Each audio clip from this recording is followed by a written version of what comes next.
No nosso último encontro, a gente refletiu sobre as doenças relacionadas ao mundo do pensamento. E a gente constatou que a gente pouco pensa, né? Então, que é a ausência do pensamento correto que causa doenças.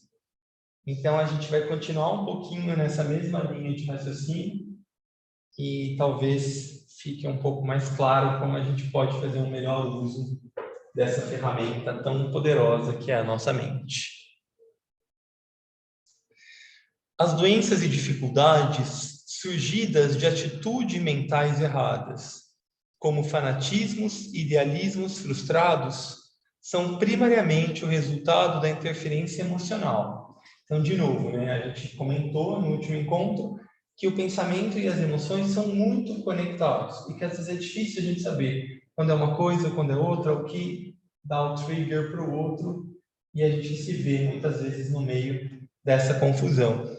Então, o tibetano cita aqui duas características que, teoricamente, são características de mente, que é o fanatismo, embora também para a gente o fanatismo seja muitas vezes ligado com uma inflamação, né? Como algo que parece ser mais emocional, mas a causa do fanatismo é ligada a um ideal e não a uma emoção. Então, isso também é importante a gente reconhecer a sutileza, né? O fanatismo, em geral, em essência, está ligado a um ideal, e o ideal é um pensamento que surge, deriva de uma ideia, que é já um pensamento transcendental, né? Mas o ideal vem logo após a ideia, então é uma característica de mente, embora muitas vezes seja muito colorido de emoções. Então ele cita aqui, né, o fanatismo e o idealismo frustrados, e coloca como a causa emocional. Então, qual que é a primeira grande possibilidade? Decorrentes da atividade e do trabalho imposto no plano físico, que levam, por exemplo, a uma grande atividade e sobrecarga de trabalho, devido à determinação de levar o plano a termo. Então, muitas vezes, a gente foca no ideal, em algo que a gente quer realizar, que a gente quer fazer, a gente se envolve com essa energia, em meio do fanatismo, para chegar nesse objetivo, e muitas vezes, então, embora possa ser, teoricamente, uma qualidade de mente, muitas vezes, né, esse excesso físico, né, que vai causar doença. Então, é esse esforço excessivo que a gente se impõe no corpo físico que causa muitas das doenças. Então, ele fala aqui de sobrecarga, né? O resultado, então, é o colapso do sistema nervoso, que poderia ter sido evitado se houvessem melhores condições mentais e se tivesse sido alcançado o correto ritmo do plano físico. Então, é importante a gente observar isso em nós, e é importante a gente observar que muitas pessoas chegam a nós com esse perfil, sobrecarregadas, cansadas, desvitalizadas, e muitas vezes a gente pode auxiliar nesse processo de cura com esse ritmo correto, tanto de pensamento quanto de organização do corpo físico. Então, um ritmo correto de trabalho, um ritmo correto de atividade física, né, de tempo de lazer. Então, é um aproveitamento desse ritmo. A gente viu no nosso encontro passado como a lei do ritmo, dos ciclos, é a responsável pelo correto pensar, e como muitas vezes a gente não coloca a nossa atenção nessa tão importante lei, que é a causa primeira das doenças, né? Junto com a separatividade, o descumprimento da lei do tempo, dos ritmos e dos ciclos, são as causas principais de todas as doenças que a gente vê hoje. Mas, então, foi o trabalho de natureza física o causador do problema, muito mais do que uma condição mental. Então, de novo, né, a gente vê que condições mentais não adequadas, mas no fim das contas a causa não é ainda a mente, é como a gente lida com essas questões. 2. Doenças provocadas pelo estado de rebelião e o registro de violentas reações emocionais. De novo, emocional, o vilão, né? Estas podem estar baseadas na compreensão mental do plano. Então, de novo, a gente tem uma energia mental que é, muitas vezes, uma visão, uma compreensão de um plano maior, o reconhecimento de que aqueles planos não estão se materializando como poderiam estar, devido, muitas vezes, à falta de adequação dos nossos próprios equipamentos. Mas a causa básica da doença é a rebelião emocional, e não uma condição mental. Então, trazendo de forma mais prática, muitas vezes a gente tem uma compreensão do que a gente poderia fazer, do que a gente gostaria de fazer, do que a gente teria condições de fazer. E isso traz por N motivos, talvez a gente não consiga alcançar esses objetivos almejados, não consigamos dar vazão a essas ideias que a gente reconhece como verdadeiras, mas, de novo, o que causa doença são as nossas emoções, que se rebelam, que não aceitam. Então, eu quero porque quero, né? Eu quero alcançar, eu fico frustrado, irritado, e isso causa muitas doenças. Então, aqui o mestre diz: amargura, desgosto, raiva, um senso de frustração produzem muitas das condições tóxicas e um estado negativo geral que tantas pessoas sofrem ultimamente. Quando a gente se depara com esse tipo de situação e a gente consegue acalmar as nossas emoções e focar na mente, isso é super válido. Então, por que eu não estou conseguindo? Por que não está dando certo? Quais estratégias eu posso tentar? Esse tipo de trabalho com polarização na mente é muito benéfico, porque tem a ver com reflexão, tem a ver com reorganização, tem a ver com tomada de uma nova atitude. Porém, se eu não faço isso e eu fico alimentando frustração, raiva, rebeldia, né? A gente fala aqui de rebelião. Então, isso só vai me trazer um estado de doença, só vai me trazer um estado tóxico, mental, emocional, etérico e físico. Vou abrir portas para que futuramente doenças venham a se manifestar em mim. Então, de novo, se a gente consegue reverter a polaridade para o mental, a gente consegue fazer disso uma oportunidade de análise, de autoaperfeiçoamento, é super rico. Agora, se eu fico patinando no meu emocional, eu fico alimentando frustração, raiva, eu vou entrar num estado provavelmente de ansiedade, depressão, e aí é difícil a gente sair. A cura para essa condição encontra-se na aceitação.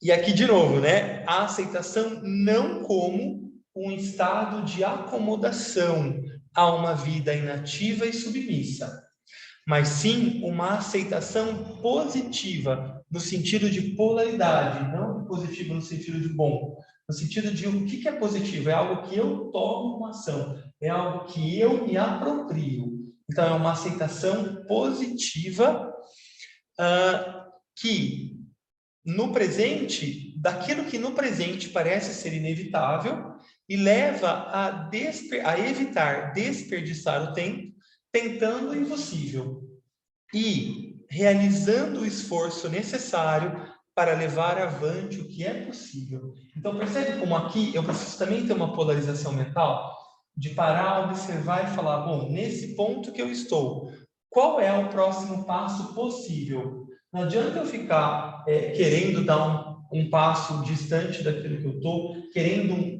voltar de novo a minha mente para um idealismo, para uma situação que é na fantasia ideal, se eu não estou pronto para dar o próximo passo.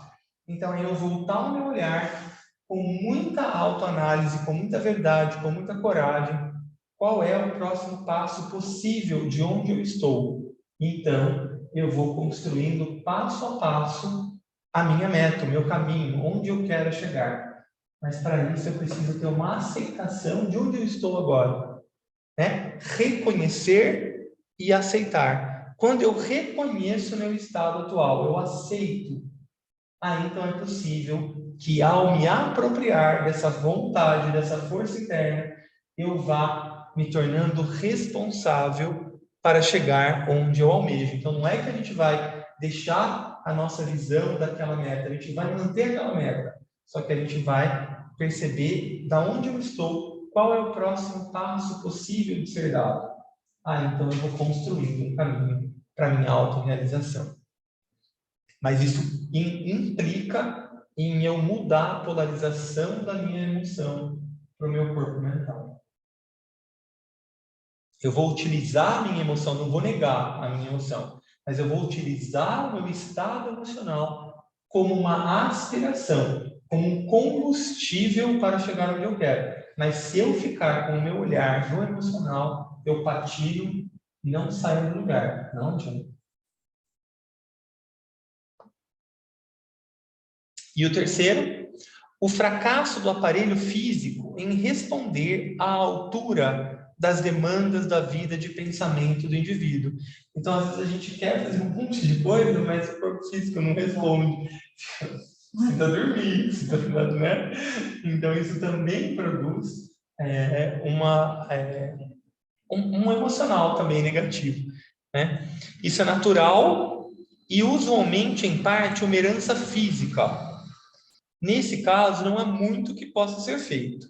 Embora onde a aspiração seja real e persistente, é possível melhorar e facilitar o terreno para o melhor funcionamento em um outro ciclo de vida. Então, de novo aqui, né? Persistência, paciência, perseverança, e a gente, então, construindo metas e alcançando, né? A gente entender que o nosso corpo não responde mais igual 10 anos atrás, igual 15 anos atrás, e a gente tem que entender isso também. Né? A gente vai quando fica. Exatamente. E como é importante, né, a gente incluir nesse corpo, nessa rotina nossa, cuidados para com o corpo. Porque o corpo físico, pela própria natureza material, é quem vai se desgastar primeiro. A natureza emocional é mais fluida que a física. Então, ela tende a se desgastar menos. A natureza mental, então, muito menos. Então, você não tem um desgaste mental. Tem quando a gente congestiona, quando a gente pensa excessivamente. Mas a natureza da mente, ela é leve, ela é fluida, ela é rápida. Então, é importante que a gente, desde uma idade mais jovem, passe a incluir na nossa rotina, no nosso aproveitamento do tempo, cuidados para com o corpo físico. Senão, a gente vai ficar aí passando perrengue depois. É importante que a gente dê esse movimento, né, agora. Bastante.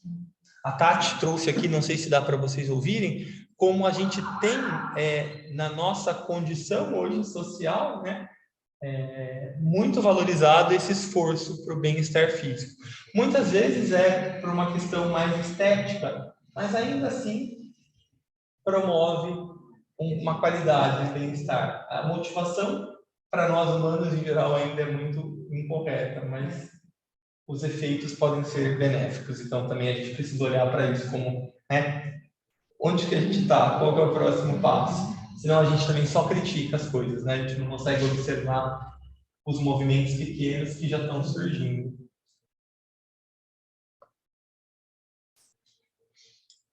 Antes da gente entrar nesse novo tópico, tudo bem, pessoal em casa? Alguma contribuição, alguma dúvida, algum comentário? Tudo bem, Paulinho. Obrigado.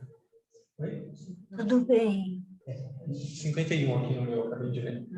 Obrigado. Paulinho, posso falar uma coisa? Lógico, Rô. Eu acho assim bastante interessante a gente pensar também na doença como um processo evolutivo, né? Porque como a gente encara a doença? Porque muitas vezes assim, se você ficar, a gente vê muito isso, se você ficar na lamentação, né, no porquê, do porquê da doença, é bem o que você falou, você fica estagnado e você não se possibilita, né, esse olhar para a consciência do que está acontecendo com você, da sua autoconsciência, e perceber assim, o que eu posso, a partir disso, quais são minhas possibilidades, o que eu posso fazer, para onde eu devo caminhar, né? Então, assim, não ficar muito no por que comigo, por que essa doença, mas mais no para quê, muitas vezes, né? Muda totalmente esse contexto, né? Porque a doença a gente vê, né? Eu acho que muitas pessoas passam por isso e acabam mudando totalmente o estilo de vida, né? Tendo essa noção, essa consciência física, essa consciência corporal e essa consciência espiritual. Então, assim, é um processo de grande ensinamento, de grande evolução para todos nós, né? Não é uma punição, Exatamente. muitas vezes uma evolução, né? Muito bem lembrado, Rô.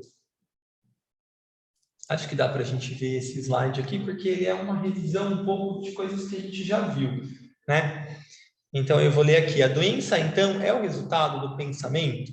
Pode o pensamento produzir efeitos de cura? A gente vai ver que sim e que não. Depende da perspectiva aqui de do que a gente chama de pensamento, né? Então, diante do fato de que muitas doenças estão latentes na matéria do planeta, é óbvio que o pensamento não é o responsável causal pela doença. Ela, a doença, antecede a chegada da humanidade no planeta. Há doença no mundo mineral, no mundo vegetal e no mundo animal. Daí que o homem não pode ser responsável por ela, nem ser ela o resultado do pensamento humano errado. Então, aí o tibetano vai aprofundar um pouco mais isso, né? Quero lembrar das duas definições das causas das doenças, e as quais vocês devem dar toda a atenção. Então, a primeira, toda doença é o resultado da vida da alma restringida. Então, onde há uma limitação da vida da alma, há doença. Onde não há o correto fluir, há doença. Então, a gente viu, se não tem um correto fluir no etérico, vai se expressar em doença no físico. Se não tem um correto fluir do emocional, vai congestionar o etérico, vai congestionar o físico, né? Embora a gente não veja tanto a causa no mundo mental, mas da mesma forma, a mente e a emoção trabalham muito nisso. Então, se tem padrões de retidão, né, de pensamento cíclico, repetitivo, vai promover, então, doença, em alguma medida. Isso, onde não há essa mesma fluidez nos outros reinos, também vai ocorrer doença.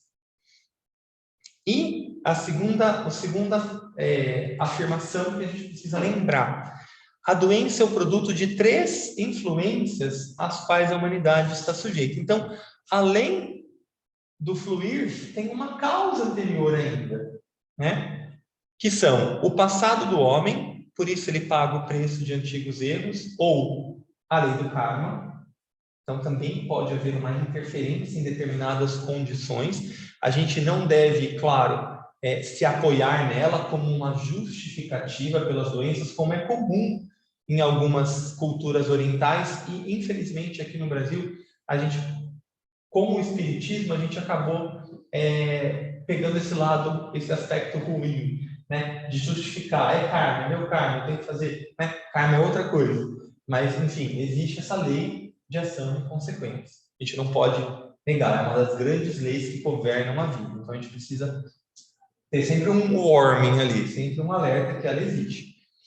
A sua herança, em que ele compartilha com toda a humanidade daquelas correntes de energia corrompidas, que são de origem grupal e civilizatória. Então, para além do meu karma individual, existem os karmas grupais e civilizatórios. Então, por exemplo, a gente sempre fala, né? A Covid-19 não é um karma individual. Então, o indivíduo que pegou a Covid transcende o karma dele. É um karma endêmico, né? Um karma sistêmico, perdão. É um karma da humanidade, né? São processos de ajustes de consciência da humanidade. Então, isso sobrepõe o karma individual. Uma guerra é um karma da humanidade. Sobrepõe o karma daquele indivíduo. Muitas vezes, a morte de um indivíduo nessas condições não estava necessariamente ligada ao karma daquele indivíduo, mas como aquele indivíduo está num contexto planetário, aí vai servir para uma purificação da humanidade. Então, como foi trazido num outro dia, num contexto que eu não me lembro, que alguém teria dito que pegou o Covid porque estava vibrando baixo. Não necessariamente.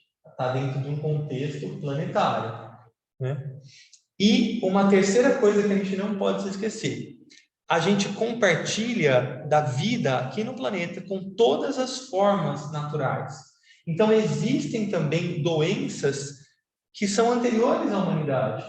E a gente não pode esquecer que o tibetano diz que a matéria da qual o nosso planeta é feita não é uma matéria virgem, é uma matéria que foi aproveitada de outros sistemas que tinham também doenças.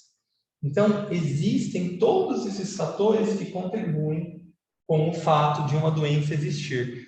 Então, a gente precisa levar tudo isso em conta antes de classificar de forma, às vezes, até vil, que uma pessoa ficou doente por causa de um mau pensamento, ou porque estava com uma vibração baixa, ou por qualquer outra coisa. Tudo isso pode, sim, facilitar e ser fator para a nossa reflexão, para o nosso processo de autoconhecimento, de autodesenvolvimento, de conscientização. Porém, nunca devemos julgar, né? O que fica de lição aqui é que o tibetano chama a nossa atenção para uma série de outros fatores que podem ser responsáveis pela doença. Para quê? Para que a gente não caia nesse simples julgamento ou na crítica de achar que a doença, né, da gente se colocar numa condição superior, de determinar, é isso, classificar, né? Isso é separativismo, né? A gente deve, como curadores, devemos fugir desse tipo de atitude. E a gente deve abrir o nosso leque, a nossa visão, para uma série de possibilidades que podem ser compor um ambiente como causa de doença. Então, muito importante a gente pensar nisso. Bom, então vamos... Tem mais 2 slides, mas não veremos hoje. Senão a gente foge do nosso tempo. Antes da gente encerrar, o pessoal de casa, algum comentário, alguma dúvida, alguma contribuição? A gente aqui também. Temos um tempinho.